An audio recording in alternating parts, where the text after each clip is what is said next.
হযরত আদম আলাইহিস সালাম শেষ নবীর উম্মতদের উদ্দেশ্য বলতে আছে, ও শেষ নবীর উম্মতের দল, তোমাদের কতটা সুবিধা আল্লাহ তাআলা করে দিয়েছে।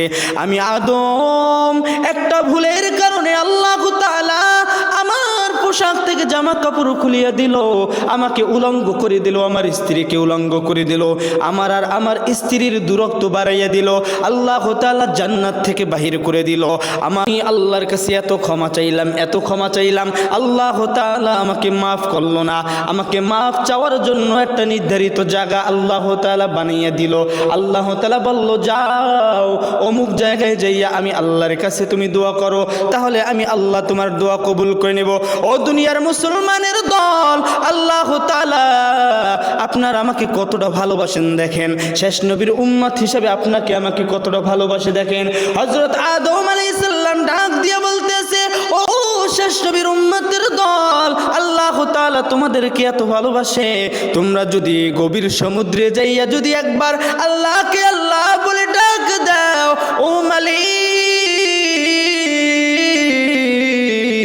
আল্লাহ বড় গুনাহ করে ফেলাইছি রে আল্লাহ, এত বড় গুনাহ করছি আল্লাহ, তুমি ক্ষমা না করলে কেউ ক্ষমা করবে না।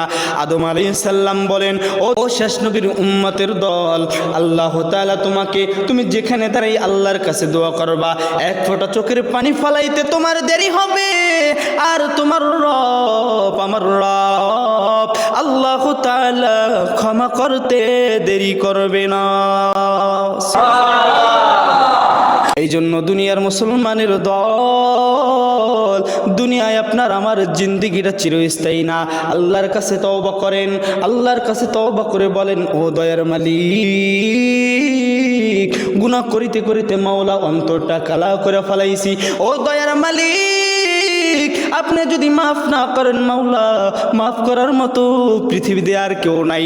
আল্লাহর কাছে দোয়া করতে হবে, দোয়া করার মতো 2 রাকাত নামাজ পড়েন, গভীর রাত্রে উঠেন, কেউ সজাগ নাই, সবাই ঘুমিয়ে গেছে, অমন্ত অবস্থায় যায় নামাজটা লেসে 2 রাকাত নামাজের ভিতর যান, সিজদায় যে কান্না করেন, ও দয়ার মালিক আল্লাহ গুনাহ করছি রে আল্লাহ, আমি তো গুনাহগার বান্দা আল্লাহ, ও আল্লাহ এই গুনার বোঝা মাথায় নিয়ে যদি মাওলা অন্ধকার কবরে যায়, ও আল্লাহ 2 কবরের চাপ, ওই 2 পাশে কবর দিয়ে যে চাপ দেবে আল্লাহ, ওই চাপ তোমার বান্দা সহ্য করতে পারবে না রে আল্লাহ।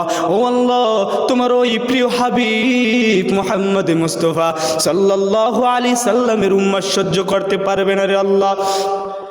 ও দয়ার মালিক আল্লাহ তোমার বান্দা জাহান্নামের আগুন সহ্য করতে পারবে না রে মালিক, আল্লাহ তুমি মাফ করে দাও রে আল্লাহ।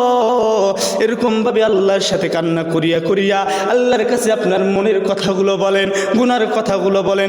আল্লাহ তাআলা বলে, ও বান্দা আমি আল্লাহর কাছে তুই গুনার কথা বললি, চোখের পানিগুলো ফেলাইয়া খাস তওবা করলি, তোর গুনাহ যদি পাহাড় পরিমাণ সমান হয়, আমি আল্লাহ তাআলার সাথে সাথে মাফ করে দিব।